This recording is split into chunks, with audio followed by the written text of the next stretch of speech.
So welcome everyone. You are now joining us at the tools and tactics for navigating housing pre-development.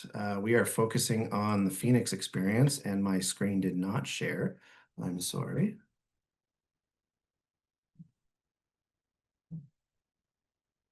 How is that? Looks good. Looks good. All right, perfect. Excellent. So before we jump in, I would like to just take a moment and share some thoughts with you about the land we find ourselves on today. I think the majority of our attendees are likely from Nova Scotia, but chances are you might be from somewhere somewhere else within the country. And today, I would like to just take a moment to express my deep gratitude for the land that I find myself on. I'm situated in Mi'kma'ki, which is widely known as Nova Scotia today. For countless generations, the Mi'kmaq people have lived in relationship with this land as benefactors, caretakers, and stewards of this beautiful territory. They've lived as one with the land until colonialism disrupted this harmony. In the 1700s, the treaties of peace and friendship were signed between the British Crown and the Mi'kmaq people, and these treaties did not include the surrender of the land. They were meant to establish an enduring relationship based on peace, respect, and cooperation. I also want to recognize the long and complex history of Black settlers and Acadian peoples within this province. Generations of Black Nova Scotians, including those who arrived as loyalists, Maroons, and refugees, have built communities and contributed immeasurably to the cultural and social fabric of this place, often in the face of systemic exclusion. The Acadian people, too, share a deep history of connection with this land marked by resilience, displacement, and renewal. As a descendant of colonial settlers, I acknowledge my place within these ongoing stories. I commit to continuing to learn, unlearn, and grow, to listen to Indigenous, Black, and Acadian voices, and to play my part in advancing reconciliation, equity, and community within this land that we share. Just 2 weeks ago, I was putting my daughter to bed, and she asked if she could sing me a song. She proceeded to sing a Mi'kmaq song that she had learned in class that day. This was in October for Mi'kmaq History Month, and it was an incredibly heartwarming moment for me. It reminded me that we are making small strides towards progress, but we certainly have a long way to go. So I offer this acknowledgement with deep respect and gratitude to the Mi'kmaq, the past, present, and future caretakers of Mi'kma'ki, and to all those who continue to build and rebuild community here. Okay. Did I lose my presentation Zoom there? I'm sorry, I'm getting used to this. Your slides are still up. It looks good. All right, great. I just lost my view to control it for you. Sorry, folks. I'm just trying to figure this out.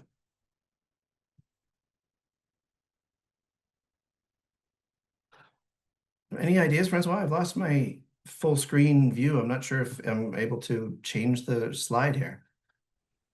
Try. I'm sorry. I got it. I just needed to ask your help. There we are. Magic. So we are the Community Housing Transformation Center. If you're not already familiar with us, we are here to catalyze the preservation and growth of community housing within Canada. And we are specifically also focused here in Nova Scotia, which we're going to talk about in a bit more. So we offer various services. We have funding programs that go from coast to coast to coast. And we also offer a variety of tools and resources, which brings us to why we're here today. Our webinar today is a part of a new series through our resource inventory, where you can access a list of resources selected by the center's team to meet your organizational needs based on your areas of interest location, including guides, reports, tools, activities, training, financial opportunities, resource kits, and knowledge sharing opportunities. And you can find access to that vast resource inventory through our website at center.support/resources. And so that brings us to today. We are very proud to welcome Mel and Benji to our webinar today.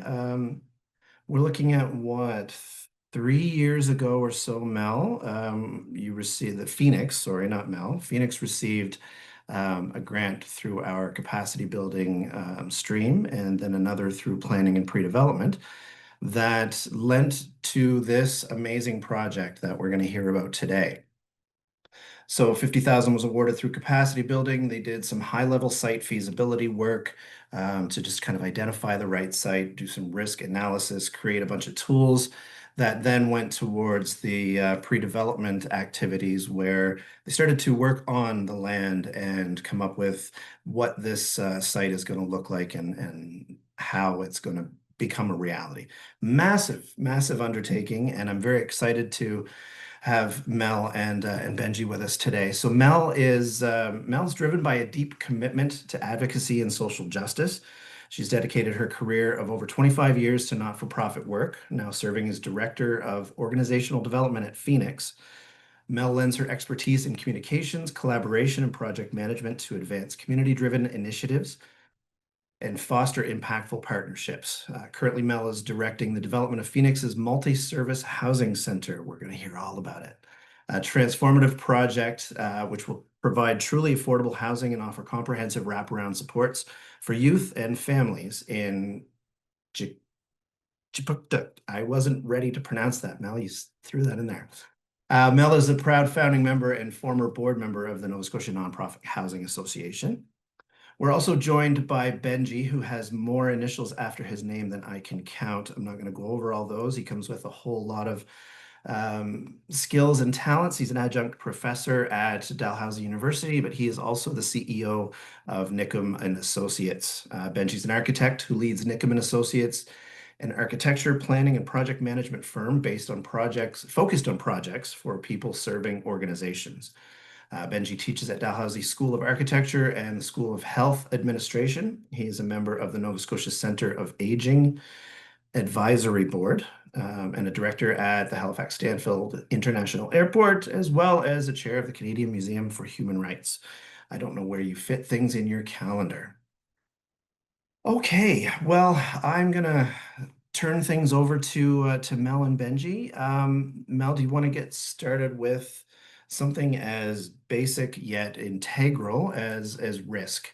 It seems kind of fitting that, it's a critical step in every project, needs to stay on track. So I'm going to turn it over to you, actually. I think you wanted to present a little bit about Phoenix first. I'm sorry, I'm jumping ahead of myself here. Yeah, I'm you're a little just excited. excited. It's all I'm a good. little bit excited. Okay. Yeah. Yeah, if you want to take your screen down, I'll try to put mine Oh, up. yes. Hopefully Yes. we'll get the tech going. There you go. It's Perfect. all yours. Let's see if this works.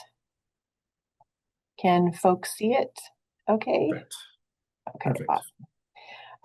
Yeah, so thanks so much for having us here today and for that intro, Dwayne. It's always hard to sit through the reading of a bio, but we did it. So I just wanted to talk a little bit about Phoenix youth programs really quickly and then get into the project. And then we're going to have a bit of discussion that talks about those tools and techniques. So Phoenix, for those who don't know us, I see some of my colleagues on the call, which is so nice to have you here. We've been around since '87. Our goal has really been to support youth in Chipuktuk, Halifax, but we support youth that come to us from all across the province of Nova Scotia and even beyond with a continuum of services. Our incredible staff team supports around 800 youth per year, and those are youth who are aged 11 to 24. And we also support families and communities, including the community of Mulgrave Park. Advance. We do a lot of wraparound support already. You can see the list there. Our team has specializations in different areas of this wraparound support, but ultimately everybody's doing a little bit of everything within our different program components. We have community-based programs, which are largely focused around intervention, prevention, and stability. So everything from free therapy services for youth as young as 11 and their families to unroot issues before they turn into crisis, through to doing work through employment and education at our Learning and Employment Center. We also have residential programs. So we run the only youth-only shelter in Halifax.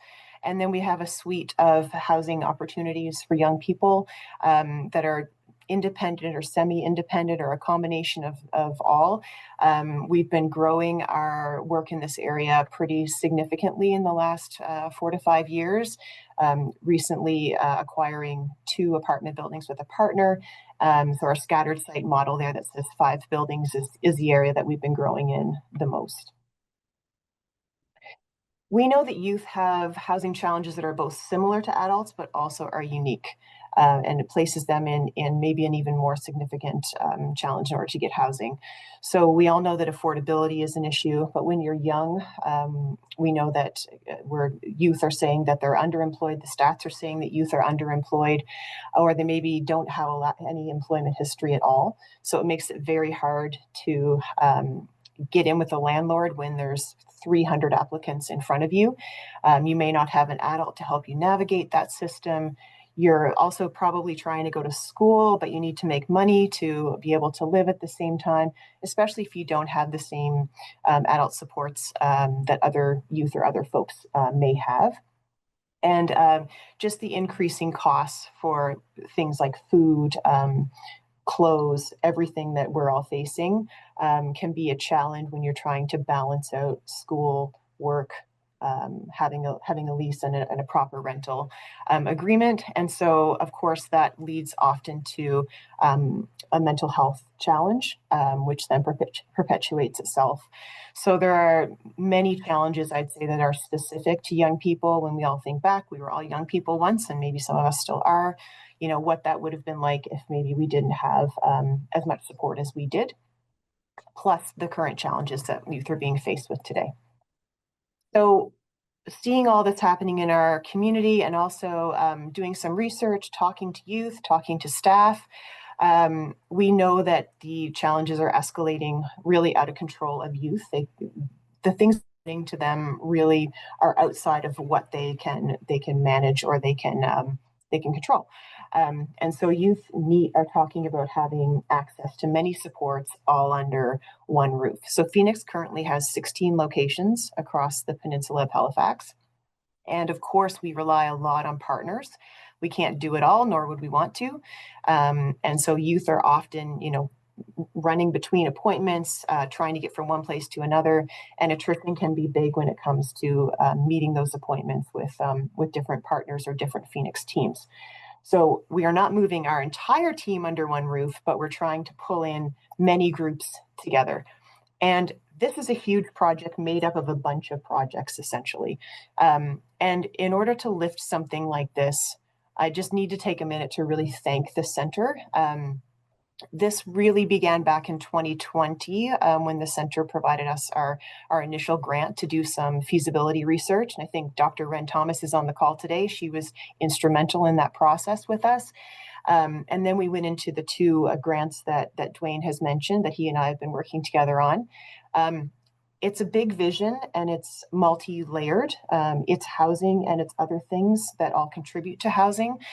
So without that sort of kickoff startup funding from the center that also allowed us to engage with Benji and NICM, we wouldn't be where we are today. And I'll say too, as I go through this work with you, you'll see that there's a lot here. And a lot of the reason we were able to do as much as we have is because NICM has been incredibly supportive, hours and hours and hours of in-kind expertise, moral support, and everything to kind of move this project along.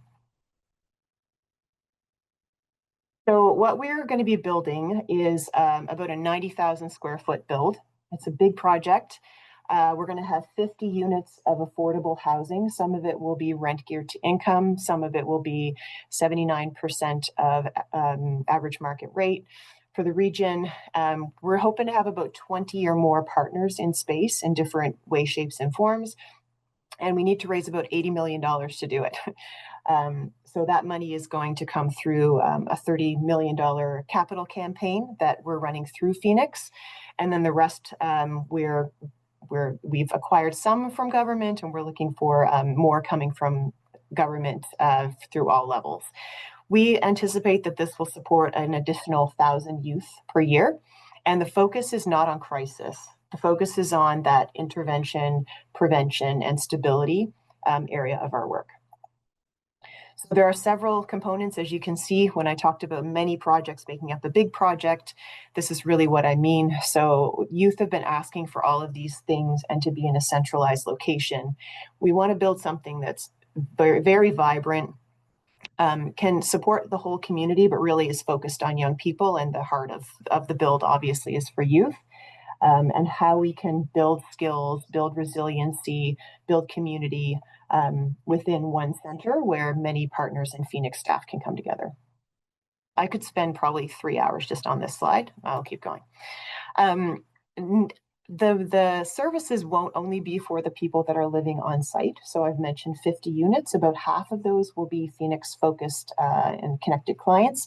And the other half will be people in the community that are looking for affordable housing.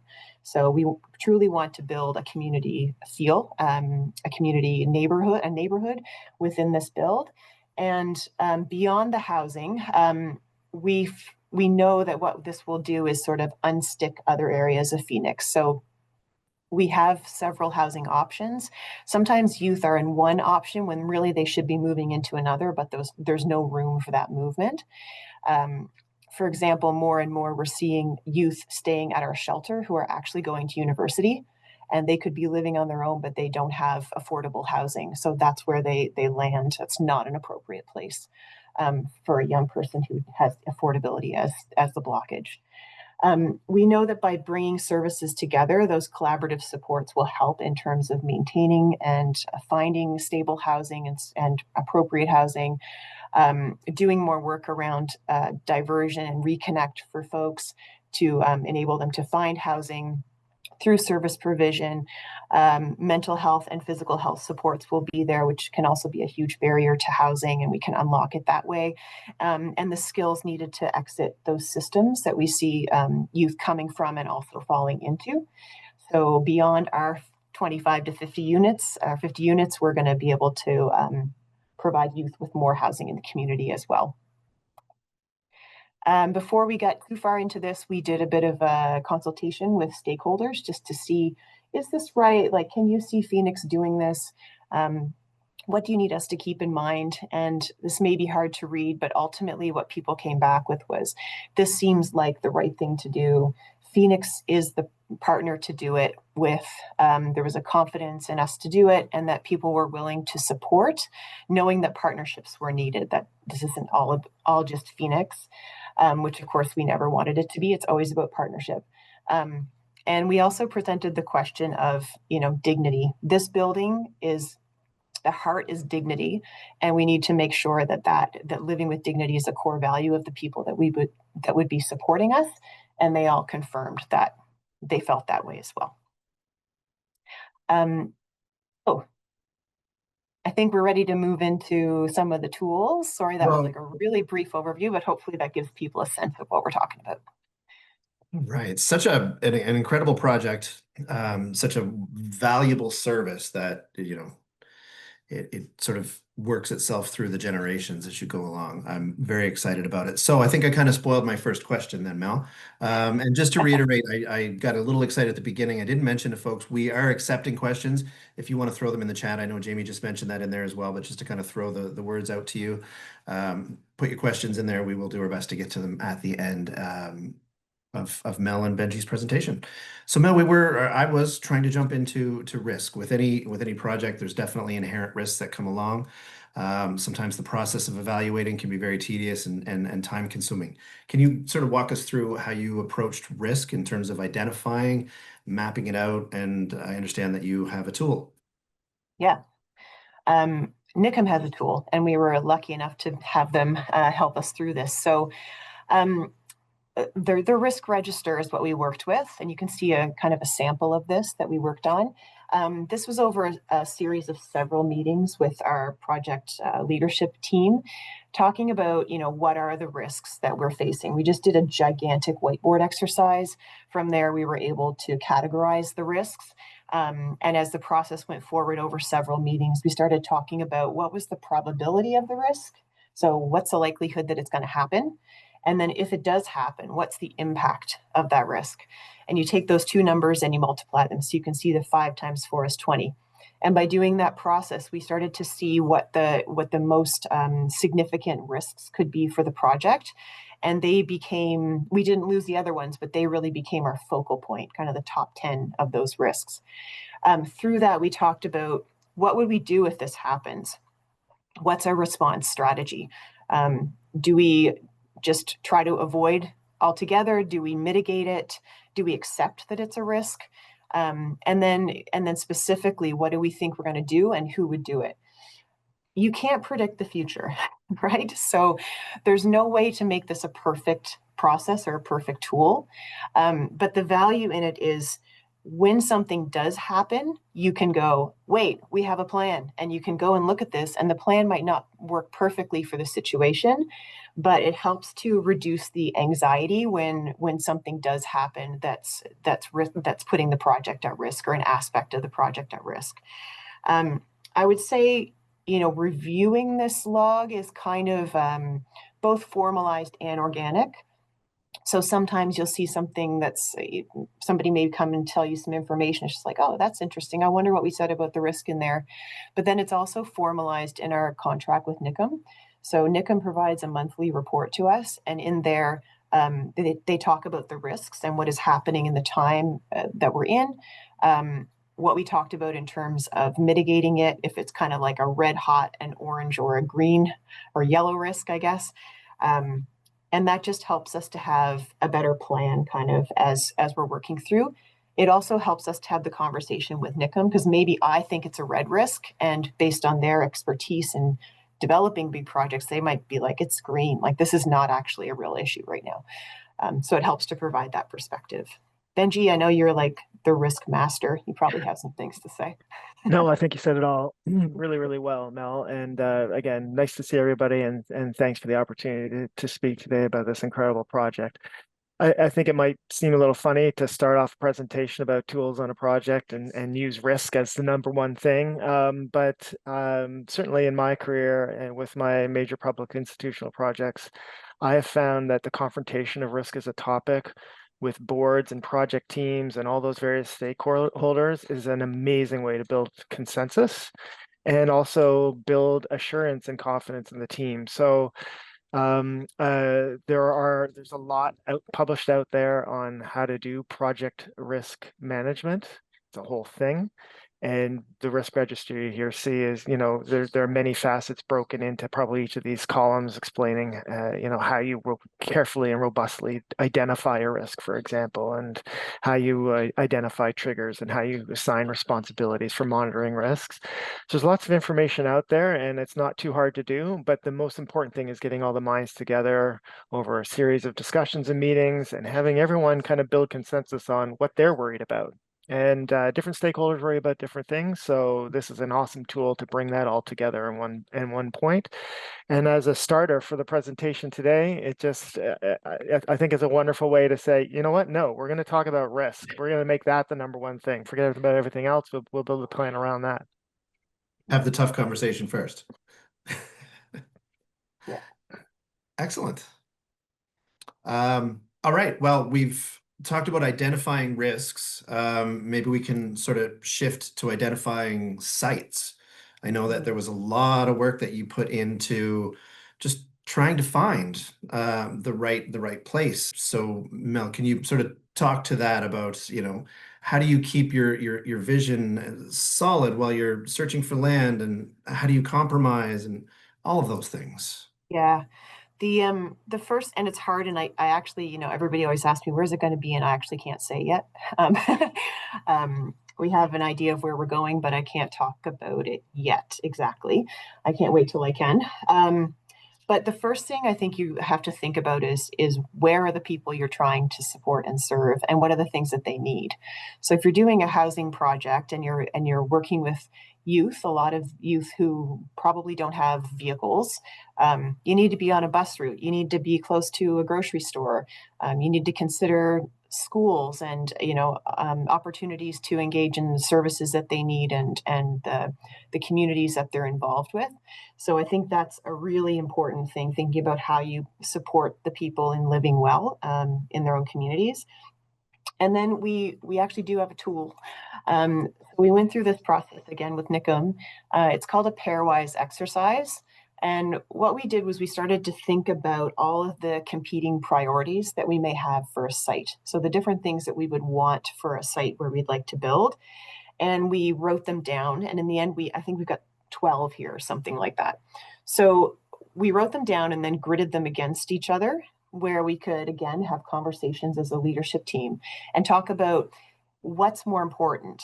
So it's a comparative exercise that helps you achieve kind of like a ranking. And I would say, similar to Benji, it helps to build consensus and a common understanding of what's important when you're looking for a site, or maybe any other decision that you're making. But in our case, we were talking about site. So for example, we had one of the priorities was accessibility walkable. And another priority, I'm just going with the easy ones, was accessibility on or near a bus route. So you got to a team and you said, okay, what's more important? Is it more important that it's walkable? And how do we define walkable? Or is it more important that it's on a bus route? And so you have a conversation and a debate. And then you need to come to consensus. That's part of the process, which is fun. And then you are able to kind of give that a ranking, which one matters more. When you go through the whole tool, this is on an Excel sheet, it's got calculations in the back end, and then it kind of spits out for you where your priorities within the priorities land. So it's not that any priorities fall off the radar completely, but when you're looking at sites later on, does it fit? Does it work with your top priorities? Or are you looking at a site that's really only going to serve your lower two priorities and you've lost the things that are most important? If so, then that's not a great site. So that was a piece that we went through. It was really fun, actually, and challenging. It's awesome to work on this stuff with people who have different opinions, because you may go in thinking, oh, obviously, like this is going to be the thing that everybody wants. And then when you get to the discussion, not quite the case. They're different perspectives.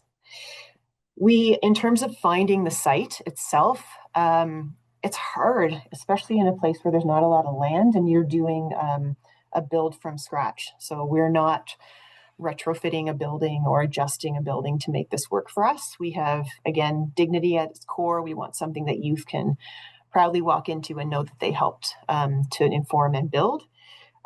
So honestly, like my colleague Laura, who's working on the capital campaign, she and I got in a car one day and we just drove around. We drove all around Halifax. We drove around Dartmouth and we were just like, what's that? Is that empty? Who's got that? And we made notes of all the different sites. And then did some work with the people with the know-how. So our architectural team or our legal team to understand, like, who owns that land? Is there a plan for that land? We talked to city planners about, do you know if there's any industrial waste on that land, and use that against kind of this exercise to see where the different properties might land in terms of priority for us. I think there's another tool. Yeah. And so when we did that, we brought the sites, what we learned and the research that we did, not just from that exercise of driving around, but talking to people too, and having connections through board members or other people that were excited about this project, going like, oh, did you, I got lots of calls and emails like, did you notice that plot of land that's over in this area? And you know what that's being used for? Or that building doesn't seem like it's working, or the feds just said that they're going to be releasing land, or the province opportunity notices. There's different ways to get information. But when we saw some sites that we were interested in, we again worked with NICM, and we did kind of a scoring exercise where we looked at, the development potential, the allowed uses, the property availability, and the site contamination. You can see the questions there that helped guide that discussion. And NICM helped us, Marcel on NICM's team helped us to do a ranking of the sites to see what would be the most feasible. So what's the severity of the risk versus the probability? And that helped us to kind of see, like, if we've got a severe risk, but it's probably not going to happen, that's a good site. So we kind of were able to do a ranking of about 15 to 20 sites to see what was most appealing to us. And then we started to pursue the sites that were of the most interest. So a bit of a process, again, a little bit like organic in terms of the drive around, see what we can see. When you start to talk about the project with teams and just people in your nucleus, people start to look for you. So just that organic way of like growing some intel, and then a more formalized approach on assessing whether or not it might be a good fit. It almost seems that the degree of detail you went into with that site identification can almost help to mitigate some of those risks in terms of identifying the zoning and the limitations of those areas. So Yeah. that's amazing.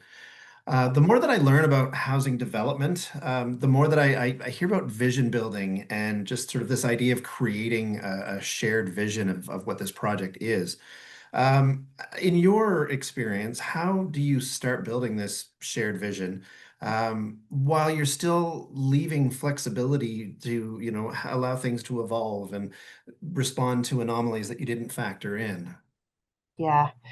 Yeah.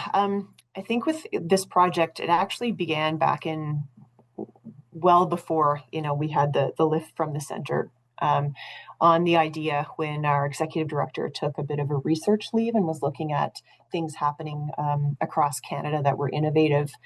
And the idea started from there, and it looked different than it does now. It was the heart is still there, but different. And I think the work there is really about making sure you keep the end users in mind, and encouraging their involvement in the project as you go along.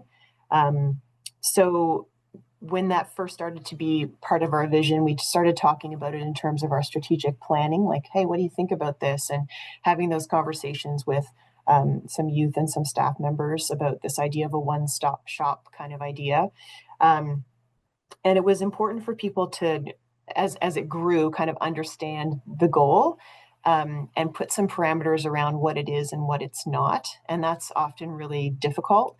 I found that the most important thing is to respond to questions, even if you don't have an answer. So if people keep, for example, keep asking me about the exact location, I'm like, well, I can't share that right now, but what I can share is that it will be likely in this community or what have you, and we're working on it. And helping people to see the vision through the development of goals as well for the project. Um, and I think making sure that you don't share too many details too fast, because honestly, you don't know them. There's things that I thought would turn out in this project to be this specific way. But as you talk to people and learn from young people and staff members, it's like, oh, actually, that's a better idea. And that's how we should do that. So not making too many promises, other than the generalized vision and the goals, staying true to those goals and making sure that they're informed by the users. And then just kind of letting the questions come and addressing, but maybe not answering.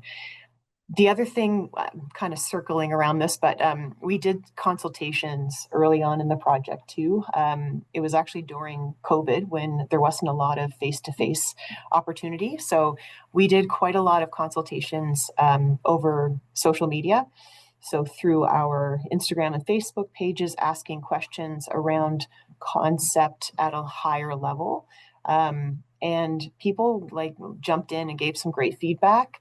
And then luckily, because we have that close connection by working directly with youth in their housing, even if we couldn't get together across housing programs, the houses could get together, or the programs could meet and kind of ask some questions and learn about what they thought about this concept and what's important for them. Does the space need to be really super colorful, or do you want it to be more neutral? Is it loud in there? What are the lights like? What's, like those types of questions. How could the housing support you? What are the things you want in your housing versus the things that you're not so, that aren't such a priority for you? And then we've continued that work over the years, here and there, and also with a group called the Knowledge Table, which I'll talk about in a minute, as well as some of our staff teams that are rallying around the design at this point. And I think just Amazing. having time, like we've had, time is both a frustration and a luxury.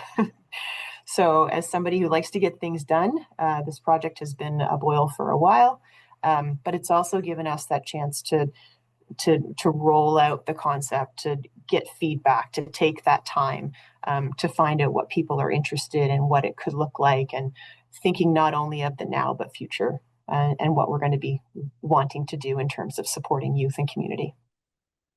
Nice. I remember when I first started at the center, I was Learning, lots of learning. And I believe it was actually a presentation that Benji, you had put on showing a graphic of the process of housing development and how much is before the actual, like I can't even, it's huge. And I mean, I feel like we're scratching the surface to all the work that you guys have done on this project, Mel. I'm very intrigued about the process you used in designing your project committees. I know we touched on it just in our planning conversations, this idea of a mushroom village, and I can only think of the Smurfs. So can you please share with us, there it is, what this mushroom village process is all about? Yeah, this was fun to create. It's a complicated thing to think of all the committees, and there's even more actually. But as we were starting to kind of explain the engagement and who's going to be responsible for what, I felt like a visual was important, and Nickham had something kind of similar that they work with. So I started to build out off of that work. Um, I won't talk about every single aspect of this village, but because I want to make sure we have time for questions. But some of the most important, or some of the pieces that might be really valuable for folks on this call, when you're building your committees, really think about who you want on those committees and why. Like, what's the function of that committee, and what's not the function of that committee. Doing terms of reference for groups. Obviously, you wouldn't for the board of directors, they're already established, but the steering committee, who's made up in that committee, what skills do they bring to the table?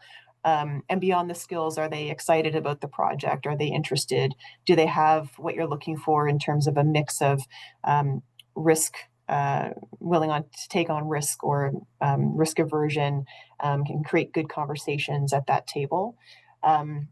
So thinking that through carefully, not just plugging people into the committees, because you need somebody to be on there from the board or whatever it may be.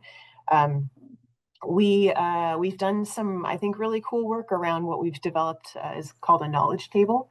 So this group of people is made up of frontline staff members, Phoenix Youth, and 3 community members, one of whom is actually a board member as well. And Benji and I meet with them once a month, and we talk about the project and teach and talk about different aspects of community building within a build like this. We talk about the things that are important to them. We talk about being able to read materials that are coming out of architectural work, and how to understand floor plans, and then be able to contribute to conversations about floor plans and space programs and all kinds of things. This group that we've created is magic. And I would say it took some focused effort. The materials were ready long before the group was recruited. And that recruitment happened thanks to my team, who were identifying youth that could potentially be good contributors to this group, team members who were identifying community that would like to maybe engage with this group. And the goal of the knowledge table is to get that feedback in an ongoing basis. Yes, we'll do other consultations, but having that consistent feedback, but also buy-in from the groups that want to take part in it, people that can have insight into why the decisions were made and how decisions can be complicated, but why we reached the decisions that we did, and to build that sense of pride for the end user. Benji, you were saying in other projects like that you've seen, this is the best kind of approach to making sure that the end result is a benefit. Sometimes it doesn't happen. Yeah, it's common in institutional projects. I don't know whether it's, but if you take passengers in an airport, or patients in a hospital, or students in a university, those users of the facility tend to be the ones that have the least voice in the design, and in many cases they're the ones that are also the future, particularly if you're thinking about young people who will outlive all of the decision makers. And so being careful not only to include and structure those voices, but also probably what's even more important is, where are the arrows and the lines on this drawing? and how you think about those really clearly. They're easy to read as a drawing, but to generate this clearly and for everyone to understand what is your role and what is your authority. When your voice is being spoken, does it have to go through another filter? So in this case, you can see the knowledge table is directly providing feedback into the project team, and the project team is then responsible to feed that back up into some of the more powerful voices you might see there on the right hand side in the orange, right? So that's a really important part of, I think, enabling the voices and also sustaining the voices. So many projects start with the voices being heard for a couple meetings in the beginning. Let's hear your input. But it gets lost in the fray of the project and the pace of the project in favor of getting the project through and getting the decisions made quickly and easily. But putting that structure in helps those voices get heard all the way through, and I think ensures the longevity and sustainability of the project through its 50 or 100-year life cycle. Yeah. Wow. Yeah, that's great. And no Smurfs, unfortunately. No Smurfs, no Smurfs. So we have the vision, we've got the teams, we figured out the risks, and you've kind of alluded already to some design. So maybe we can talk about how the physical space connects to sort of that larger vision.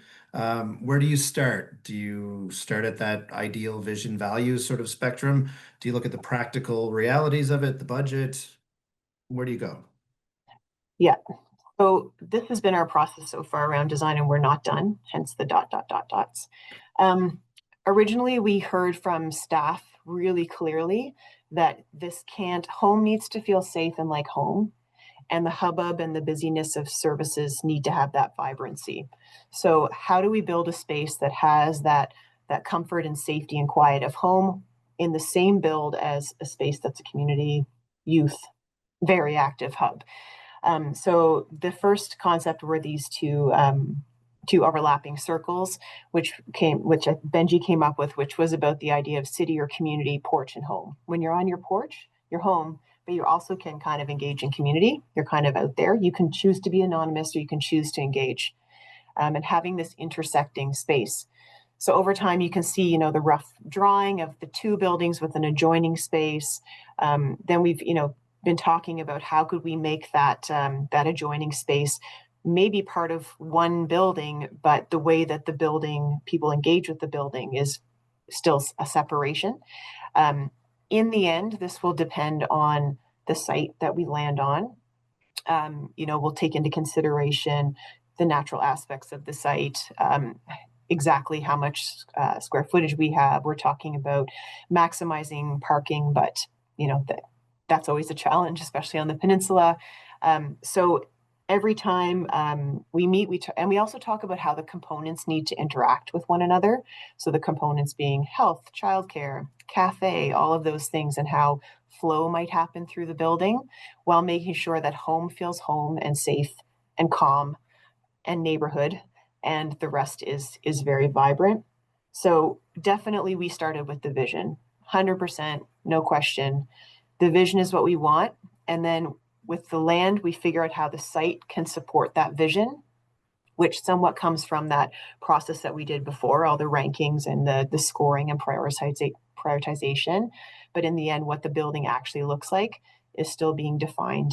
And will continue to grow and morph as we sort of figure out the details of it with our staff and youth engaged in the process. We will have to compromise somewhere. There's no doubt on a project like this, there will have to be compromise. But I think holding true to that original concept, that heart of the privacy and security with the vibrancy attached, the neighborhood porch home is like critical.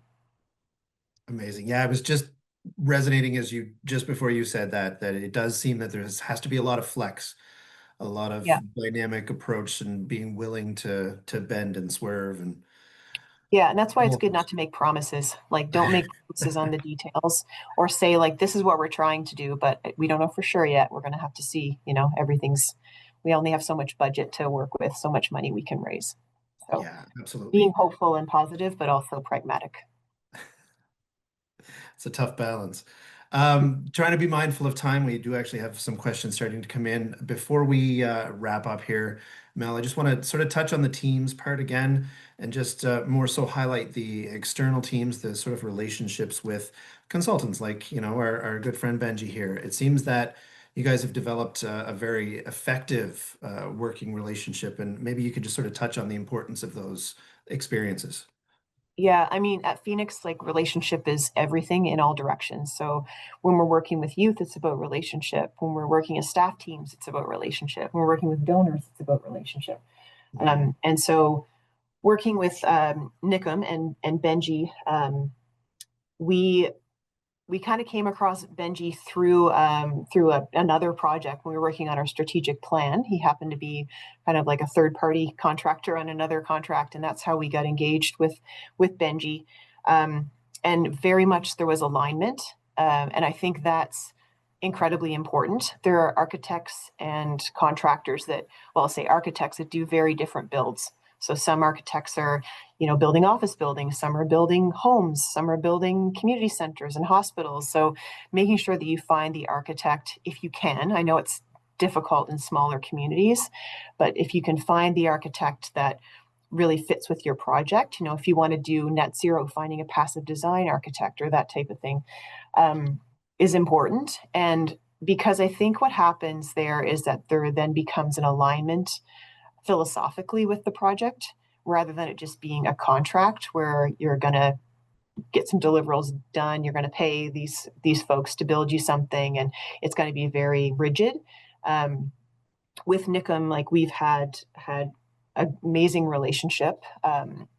We building relationships too. We bring people into the organization, so welcoming our contractors into our donor events, fundraising events, coming and doing some site tours, being engaged in conversations. Like once you start to build that trust and see that alignment in ways that I guess people feel like they're not just somebody that's signing a piece of paper and has won through an RFP process because they were the lowest bidder. Even though that we're often forced into that type of work, I don't think it's a good way to work. Because you often lose out on that special alignment when it's all you're doing is a written process that brings you to a certain number. So yeah, I would say that's a really important piece for us, is that relationship building, that attachment to the cause, and growing together, especially somebody like Phoenix, that this is a huge project for us. We've never done a development like this before. So somebody that we can trust along the way to bring us down a road that's healthy. I just add to that part about the RFP, and I think it's part of that reciprocity of relationships and the importance of shared values and the commodification that comes out of RFPing, where price often wins in spite of the quality of the proponent. And I would just make the case that, or just use the example of Phoenix, which is we built the relationship first, and then Phoenix brought in external parties to, I would say, aggressively negotiate our contract with us. And that was done so nicely. But I feel everyone got a really good deal in the end. And a lot of it is on uncertainty. The project was still uncertain at the time. And so there's exit paths and other kinds of ways to make changes and adjustments to the contract as we go along. But there are other ways to procure, and I would just say using relationships first and foremost, and figure out the details together in a way that gives the organization assurance of its due diligence is a really much nicer way to go. Yeah, That's amazing. Those relationships, yeah, they're very important, and strategic forming can make or break the project, right? Okay, great. Mel, Benji, thank you. I think there is a couple questions in the chat so far. Mel, when you were mentioning Ren about the beginning stages of the project, she had just wanted to mention her excitement as to how far things have proceeded. And then again, another sort of reaffirmation that risk assessment in the beginning stages of the project is very valuable. And then Jess Cabana was asking for the governance organogram. Does the board have committees? Are people in more than one group, table, committee? What is the difference between table and committees? And what is the openness to participation? Are they paid? Is it volunteer? Yeah. Do you want me to take my deck down? Sure. Yeah. Why don't you? Um, so the table, I would say, is very much a working table, a consultative kind of process. And Benji, feel free to jump in. The committees, especially if you're looking at the steering committee, for example, that's very much like a risk management and governance committee. So ultimately, the risk for the project is going to land on the board. So the steering committee is made up mostly of board members, but people who have, legal expertise, financial expertise, architectural expertise, youth resiliency expertise. So those folks that can kind of move information from project and decision making into the board and can do kind of the report back and be the, not just have staff sharing what's happening, but having other board members sharing what's happening. At this point, we don't exactly have, we don't have formalized subcommittees of the board other than the steering committee, but there are people on there that have different expertise that we lean on for different reasons. So, for example, when Benji was talking about the contract, we have two lawyers on the board, and on the steering committee, one of whom is an expert in construction law. So he was helping me to negotiate the contract with the NICM team. Oftentimes we're trying to strategize around relationships with government or how we, open certain doors. And we have a couple of other members who has just deep connections into the community, and then another one who works in the area of PR. So we'll often lean on them for that type of support. So I would say the committees are more like doing groups, and the tables are more consultation kind of groups. And there's a little bit of crossover that happens. Did I cover everything? Did we cover whether they're paid or volunteered? Oh, yeah. So the board That was obviously really is bad. volunteer. The knowledge table is paid. So the youth and the community members are paid for attendance at the meetings. We always eat supper together. Staff can shift their time, so they can shift their hours to take some time off during the week or whenever to take some lieu back.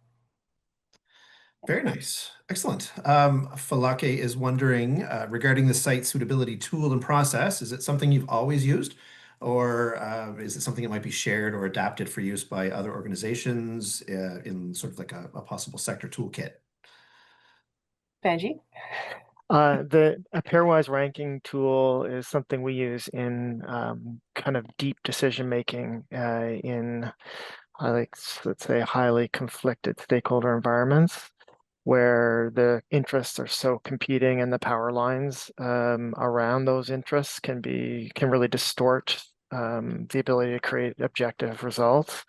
So what may be missing from or you might not have heard as clearly as there's actually a weighting tool underneath that ranking tool. So first you weight the decision making around values, and then you apply that weighting to those actual decisions you saw on the grid. And then you run the comparisons of one versus another, just like when you're at the eye doctor. Is it 4? Is it 5? Is it 4? Is it 5? Is it 6? Or is it 7? Is it 5 or 6? And that value system that's underlying it helps take the power. So someone might say, oh, this should absolutely be on Peninsula Halifax. And others feel, well, it could be broader. We could go elsewhere. You don't want a voice to overcome the objective criteria of, well, we actually need to be on a bus route. So that's where we'll use these in really complex environments like an airport or a hospital where there's so many competing stakeholder interests, but it's just called a pairwise ranking tool. It has to be a facilitated process by an objective person, I would say, so that everyone can trust that individual doesn't have self-interest in the outcome. But the tool is probably accessible. You can probably find it online, and anyone's welcome to email me about it. Awesome. Thanks, Benji. That's great. So there's definitely more to meets the eye for that tool. Francois, you have a question. Thank you for your presentation. Very interesting. Loved it. about the tool again, Mel, you said it was an organic work, driving around town and having people inform you, and also I feel that's a lot of work, and you were able to gather a lot of insights about available lots and even, just not identifying the lots, but also starting to think about, okay, could we build something on those lots? Is there a will to share that information with peers or partners at some point? Like which sites that we looked at of the ones that And we ranked? yes, and your assessments of, okay, this site could Mm. be good, your research. I know it's It's very values driven. So yeah. the outcome is unique. I think there could be an interesting, sorry to speak for you, Mel, and the answer. I Go know ahead. but I think there could be an interesting way to analyze how the decision is being made. Decisions are being ranked and made in an objective way. Like an analytical presentation would be kind of cool. Yeah, I think that type of thing would be great. I think talking about the specific sites, I mean, sometimes we were really like being a bit brazen with what we thought we could accomplish on a site that maybe wasn't even up for sale. So that might be a little bit tricky to share, but in terms of the analysis behind it, yeah, we could share that process. Yeah. Thanks. Mhm. Oh, you're muted, Dwayne.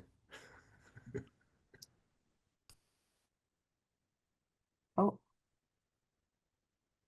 Hello? there you go. There you go. You got it. Okay, it looked like I was unmuted on my end. That was very strange. I mean it's perfect highlight to the whole reason we're here, the sharing of resources, the sharing of information.